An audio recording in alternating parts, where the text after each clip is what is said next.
राजस्थान में लंबे समय से लंबित पंचायत राज्य संस्थाओं और नगर निकायों के चुनाव को लेकर राजस्थान हाई कोर्ट ने सख्त रुख अपनाया है। चुनाव कराने में लगातार हो रही देरी पर अदालत ने राज्य सरकार और राज्य निर्वाचन आयोग को कड़ी फटकार लगाई।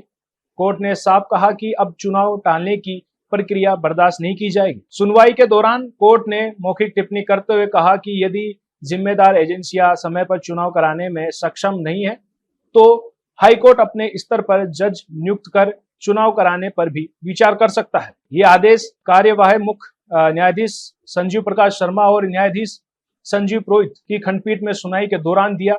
अदालत ने राज्य सरकार और निर्वाचन आयोग को सोमवार 20 जुलाई 2026 तक चुनाव की तारीखों का रोड मैप तैयार करने, ओबीसी आयोग की रिपोर्ट पेश करने और आरक्षण की लॉटरी की प्रक्रिया पूरी करने के निर्देश दिए। साथ ही मामले में जुड़े सभी अधिकारियों को पूरी जानकारी के साथ सोमवार को व्यक्तिगत रूप से अदालत में उपस्थित होने का आदेश दिया गया। दरअसल राज्य सरकार ने हाईकोर्ट में प्रार्थना पत्र देकर चुनाव कराने की समय सीमा बढ़ाने की मांग की। सरकार का कहना था कि पहले कोर्ट ने 31 जुलाई 2026 तक चुनाव कराने के निर्देश दिए थे, लेकिन ओबीसी राजनीति आरक्षण से जुड़ी रिपोर्ट अभी तैयार नहीं हुई है।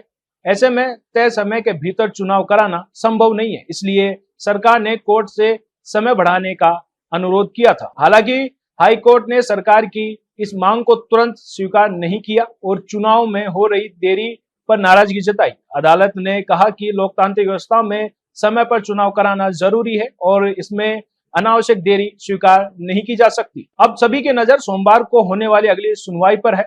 उस दिन राज्य सरकार और निर्वाचन आयोग को चुनाव की तैयारी, ओबीसी रिपोर्ट और आरक्षण प्रक्रिया की पूरी जानकारी कोर्ट के सामने पेश करनी होगी। कोर्ट के इस सख्त रुख के बाद चुनाव प्रक्रिया में तेजी आने की उम्मीद जताई जा रही है। फिलहाल के लिए इतना ही। बने रहिए नगरी न्यूज पर। नमस्कार।